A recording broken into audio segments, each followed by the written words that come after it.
Hello everyone, welcome back to my channel ससीज garden. तो आज मैं इस वीडियो में आपके साथ शेयर करूंगी स्पाइडर प्लांट की रिपोर्टिंग और साथ ही साथ मैं इसके ये जो पप्स हैं इनसे नए प्लांट भी तैयार करके आपको दिखाऊंगी। तो ये जो आप देख रहे हैं ये इसके पप्स हैं। इस तरह से छोटे छोटे इसके बेबीज इस तरह से निकलते हैं और इन्हें आप कट करके अपने किसी भी गमले में लगा सकते हैं। छोटे से छोटे गमले में लगा देंगे तब भी ये बहुत अच्छे से हो जाते हैं। इन्हें आप पानी में भी इस तरह से डाल सकते हैं। ये रूट्स बहुत ही तेज़ी से पानी में बढ़ती हैं और मिट्टी में भी आप इसे लगा सकते हैं। तो सबसे पहले मैं आपको दिखा देती हूँ कि ये इस समय रिपोर्टिंग के लिए तैयार है पौधा, क्योंकि आप देख सकते हैं इसकी रूट्स नीचे से जो होल हैं किस तरह से निकली हुई हैं। तो इसीलिए इस पौधे की कुछ हद तक ग्रोथ रुकी हुई है और जैसे ही मैं इसे रिपोर्ट कर दूंगी बहुत ही तेज़ी से बढ़ेगा। इस प्लांट को मैंने लास्ट ईयर ही लगाया था, नर्सरी से लेकर के आई थी। ये 50 रुपीज़ का मुझे मिला था और काफ़ी छोटे प्लांटर में मैंने लगाया था।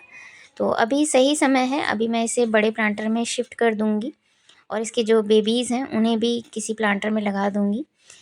तो इस तरह से आप देख सकते हैं कि स्टिक सी निकलती है जिसमें से इसके बेबीज़ तैयार होते हैं और इन्हीं बेबीज़ को लगा करके आप एक प्लांट से कई सारे प्लांट तैयार कर सकते हैं। बहुत अच्छे से इसकी रूट्स इस समय डेवलप हो रही हैं और अभी इन्हें अगर जगह मिल जाती है किसी भी प्लांटर में तो ये बहुत अच्छे से लग जाएंगे। तो मैंने इस तरह से प्लांटर में मिट्टी पहले से ही तैयार करके रखी हुई है। मैं इसे थोड़े से बड़े प्लांटर में लगा रही हूँ। इसके लिए मैंने मिट्टी काफ़ी पोरस तैयार की है, काफ़ी भुरभुरी मिट्टी है।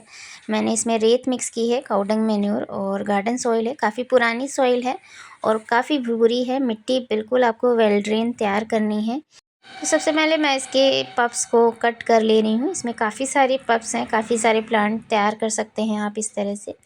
तो इस तरह से जहाँ से नोड एरिया है उन नोड एरिया के बीच से आप कट कर सकते हैं रूट्स के साथ, इस तरह से रूट्स को बिना डैमेज किए हुए। और इन्हीं बेबीज़ को आप प्लांटर में लगाएंगे तो आपका एक फिर से नया प्लांट तैयार हो जाएगा। तो इसी तरह से दूसरा वाला भी मैं कट कर लूँगी। दो दो नोड एरिया को छोड़ करके मैंने इस तरह से इसके पप्स को कट किया है और इसी तरह से बाकी के जो है उन्हें मैं छोड़ दूँगी। जब मैं रिपोर्टिंग करूँगी तो दोबारा से जब ये और अच्छे से बड़े हो जाएंगे उसके बाद मैं इन्हें भी किसी न किसी प्लांटर में लगा दूँगी। तो आप चाहें तो इसे ऐसे ही रख सकते हैं, हल्का सा मिट्टी में दबा दें। पानी डालने के बाद अच्छे से आप दबा देंगे तो बहुत ही इजीली ये मिट्टी में पकड़ बना लेते हैं। या फिर आप नीचे से इसकी लीव्स जो हैं उन्हें, थोड़ी थोड़ी लीव्स हैं जो रूट्स के पास हैं, उन लीव्स को आप कट कर दें, हटा दें। रिमूव करने के बाद आप इस तरह से लगा दें तो भी बहुत अच्छे से ये प्लांट लग जाते हैं। इस तरह से मैंने इसकी नीचे की थोड़ी थोड़ी पत्तियों को हटा करके जो रूट्स हैं उन्हें मिट्टी में अच्छे से दबा दिया है। इसके एक एक नोड एरिया को ही मिट्टी में अच्छे से दबाया है। बाकी जो दूसरा नोड एरिया है जहाँ से रूट्स निकली हैं वो अपने आप ही मिट्टी में पकड़ बना लेंगी। और इस तरह से अच्छे से वाटरिंग करने के बाद एक बार और मिट्टी में इन्हें प्रेस कर देना है ताकि इनकी रूट्स पूरी तरह से अच्छे से मिट्टी में फिक्स हो जाएं। तो इस तरह से आप इनके बेबी प्लांट को लगा सकते हैं और काफ़ी सारे प्लांट तैयार कर सकते हैं। अभी इनकी ग्रोथ भी काफ़ी अच्छे से होगी। तो पानी अच्छे से ड्रेन आउट हो गया है और एक बार फिर से मैं इसे हल्का सा प्रेस कर रही हूँ सीज़र की मदद से, ताकि जो भी रूट्स हल्की फुल्की ऊपर आ गई हों वो मिट्टी में अच्छे से फिक्स हो जाए। तो चलिए अब बाकी का जो ये प्लांट बचा हुआ है उसकी कर लेते हैं रिपोर्टिंग। तो साइडों से मैंने मिट्टी को अच्छे से ढीला कर दिया है और इस तरह से इसे निकालने की कोशिश कर रही हूँ। नीचे से रूट्स इसकी बाहर निकली हुई हैं, शायद इसी वजह से ये निकल नहीं रहा है। तो सुबह के समय मैंने इसमें पानी डाल दिया था अच्छे से, ताकि इसकी जो मिट्टी है वो सॉफ्ट हो जाए और निकालने में ज़्यादा दिक्कत ना हो। तो इस तरह से मैंने नीचे रूट्स जो फंसी हुई थी गमले में ड्रेनेज होल से, उसे मैंने कट किया है, तब जाके ये प्लांटर से निकल पाया है। तो इसकी रूट्स को आप देख सकते हैं, रूट्स बहुत ही हेल्दी हैं और जगह ना मिलने की वजह से ये आपस में बाउंड होती चली जा रही थी। तो अभी अगर मैं इसे रिपोर्ट ना करती तो मेरा ये प्लांट ज़्यादा दिनों तक सरवाइव ना कर पाता। तो इस तरह से ये जो नीचे की तरफ रूट्स हैं इन्हें मैं कट कर दूंगी और बाकी प्लांट काफ़ी हेल्दी है, प्लांट की रूट भी काफ़ी हेल्दी है और इसे मैं बड़े प्लांटर में लगा दूंगी। तो नीचे से मैंने सारी मिट्टी निकाल दी है। मिट्टी में काफ़ी हद तक मैंने रेत मिक्स की थी जिसकी वजह से इसका ड्रेनेज भी काफ़ी अच्छा था और प्लांट भी बहुत ही अच्छे से ग्रोथ किया है। तो नीचे से मैं थोड़ी-थोड़ी ये जो अलग से आपको रूट्स दिखाई दे रही हैं, इन्हीं को मैं अलग करूँगी।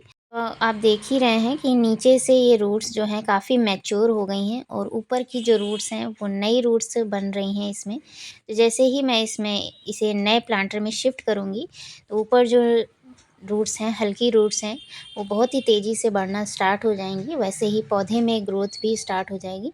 तो इस तरह से मैंने इतनी रूट्स को रिमूव कर दिया है और मैं इसे इस प्लांटर में लगा रही हूँ। ये 6 से 7 इंच का प्लांटर है। इसकी मिट्टी भी मैंने पहले की तरह ही तैयार की है, जिस तरह से पहले ये प्लांटर लगा हुआ था जिस मिट्टी में। इसमें रेत की मात्रा ज़्यादा है, कोकोपीट है और पुरानी मिट्टी है इसमें, और फर्टिलाइज़र मैं इसमें अलग से डालूँगी। इस तरह से मैंने इसे लगा दिया है और ऊपर से मैं इसमें डाल रही हूँ फर्टिलाइज़र। तो इसमें मैं काउडंग मैन्योर और वर्मी कंपोस्ट का मिक्सचर तैयार किया हुआ था मैंने, उसी को डाल रही हूँ। 2 से 4 मुट्ठी मैं अच्छे से इनकी रूट्स पर डालने के बाद ही मैं इसकी जो पुरानी मिट्टी है उसे अच्छे से फिल कर दूँगी। तो सबका अपना-अपना तरीका होता है। आप चाहें तो मिट्टी में ही फर्टिलाइज़र को अच्छे से मिक्स कर लें, उसके बाद इसे लगा सकते हैं, या फिर इस तरह से रिपोर्टिंग के समय इनकी रूट्स पर फर्टिलाइज़र को इस तरह से डाल सकते हैं। तो दोनों ही तरीके हैं, आप उस अपने तरीके से इस प्लांट को लगा सकते हैं। तो अब ये जो मिट्टी है मेरे पास, पुरानी मिट्टी, उसे मैं इस तरह से फिक्स कर रही हूँ प्लांट में। ये प्लांट देखने में काफ़ी खूबसूरत लगता है। आप इसे इंडोर आउटडोर दोनों ही जगह पर रख सकते हैं। इंडोर आप रखें तो इस बात का ज़रूर ध्यान रखें कि इसे अच्छी ब्राइट लाइट ज़रूर मिले। 2 से 3 घंटे की अगर सुबह की इसे धूप मिल जाती है तो इसकी ग्रोथ काफ़ी अच्छी होगी, इसकी पत्तियाँ गिरेंगी नहीं। और काफ़ी ज़्यादा जब गर्मियाँ पड़ती हैं तो इसे डायरेक्ट सनलाइट में बिल्कुल भी ना रखें, डायरेक्ट सनलाइट में रखने से बचें। और अभी आप इसे डायरेक्ट सनलाइट में रख सकते हैं। अभी गर्मियाँ स्टार्ट ही हो रही हैं और पौधों की ग्रोथ भी काफ़ी अच्छी हो रही है। तो विंटर सीज़न में डोरमेंसी के बाद इन्हें अच्छी धूप भी मिलना ज़रूरी है। तो इस समय की धूप इन पौधों को ख़राब नहीं करेगी, बल्कि इनकी ग्रोथ में मदद करेगी। तो अभी इन्हें आप डायरेक्ट सनलाइट में रख सकते हैं। और जैसे ही मार्च अप्रैल के बाद गर्मियाँ बहुत ज़्यादा पड़ने लग जाती हैं, तब आप इन्हें शेडी एरिया पर रखें, या जहाँ पर इसे छन कर धूप मिले ऐसी जगह पर रखें, तो बहुत ही अच्छे से ग्रो करता है प्लांट। इस प्लांट को आप ग्रीन नेट के नीचे भी रख सकते हैं। और मिट्टी आपको इसी तरह से तैयार करनी है, वेल ड्रेन मिट्टी। रेत की मात्रा आप ज़्यादा रखेंगे तो इसकी रूट्स जिस तरह से आपने देखी हैं, इसी तरह से रूट्स इसकी डेवलप होंगी। और जितनी अच्छी रूट्स डेवलप होंगी उतनी ही अच्छी ग्रोथ भी आपको पौधे की देखने को मिलेगी। तो इस तरह से मंथ में आप एक बार इसमें कोई भी फर्टिलाइज़र दे सकते हैं। बहुत ज़्यादा जब गर्मियाँ पड़ने लग जाएँ तब आपको इसमें फर्टिलाइज़र देने से बचना है। कोई भी गर्म फर्टिलाइज़र, काउडंग मैन्योर, सरसों की खली वगैरह इसमें देने से बचना है। क्योंकि बहुत ही जल्दी इसकी पत्तियाँ पीली पड़ने लग जाती हैं, नीचे से पत्तियाँ छोड़ने लगता है ये प्लांट। और इस प्लांट में बहुत ज़्यादा आपको जो ध्यान देने वाली बात है, ओवर वाटरिंग। इसे ओवर वाटरिंग से भी बचाना है, इसीलिए आपको मिट्टी वेल ड्रेन तैयार करनी होती है, ताकि पानी बिल्कुल भी रुकने ना पाए। पानी बिल्कुल भी नहीं रुकेगा तो इसकी रूट्स बहुत अच्छे से डेवलप होंगी और पौधा आपका स्वस्थ रहेगा। तो इस तरह से ये काफ़ी अच्छा पौधा है, इसे घर में लगाना शुभ भी माना जाता है। साथ ही साथ ये हवा को प्यूरीफाई करने का भी काम करता है।